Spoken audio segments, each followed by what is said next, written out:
karon kinahanglan na bagyod amendahan ang balaod aron prisuhon ang mga minor nga makahimog heinous crimes.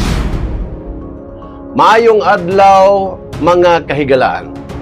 Karong adlaw atong hisgutan na ang usa ka sensitibo apan importante kaayong issue sa atong katilingban.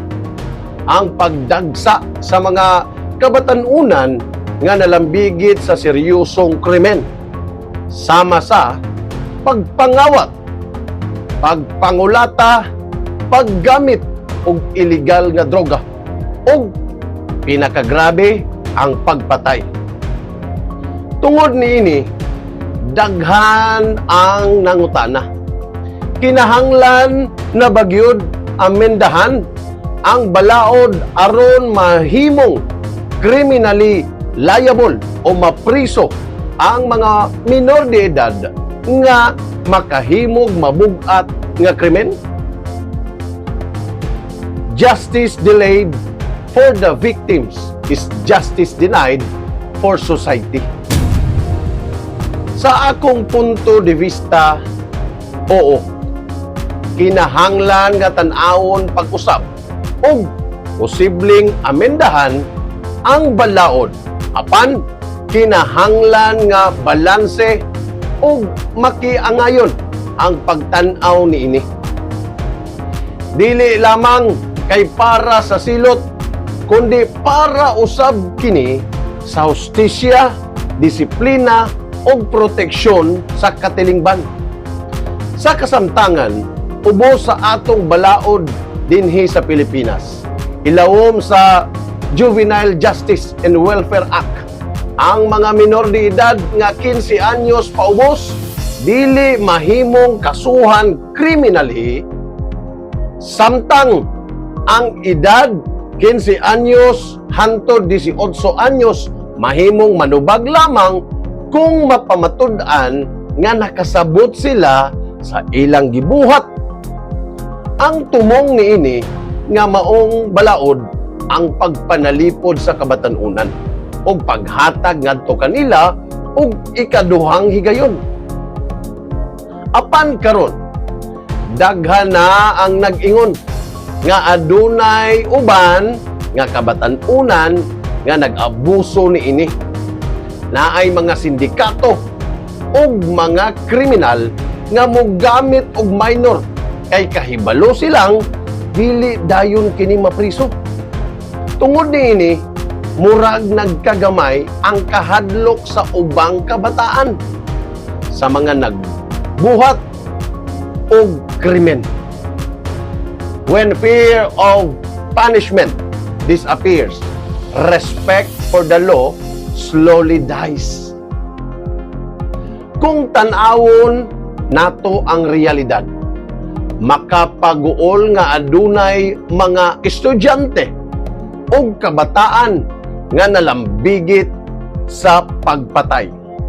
Ang uban makahimog krimen tungod sa impluwensya sa barkada, droga, kakulang sa disiplina gikan sa ginikanan o epekto sa social media o violent content. Apan bisan unsa pa ang rason, dili nato mahimong baliwalaon ang kadaot nga ilang nahimo ngadto sa mga biktima o pamilya niini. A child who is old enough to pull the trigger should also be taught the weight of accountability.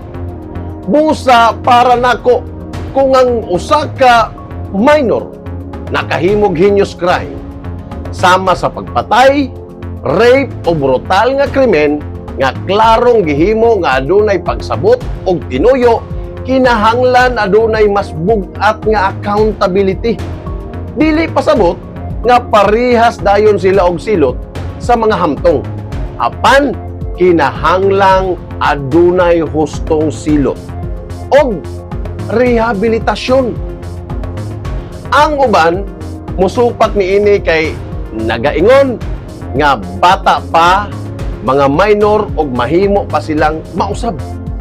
Tinuod usab kana. Dili nato dapat kalimtan nga daghan usab nga mga kabatanunan ang produkto sa broken family. Kakabos ug kakulang sa paggiya. Mao nga dili lamang pag-amendar sa balaod ang solusyon. Kinahanglan sab lig-on nga pagdisiplina gikan sa panimalay, maayong edukasyon, mental health, ug kontrol sa droga o gang influence. Og lakip na usab ang pagpalig-on sa moral values ngadto sa mga kabataan.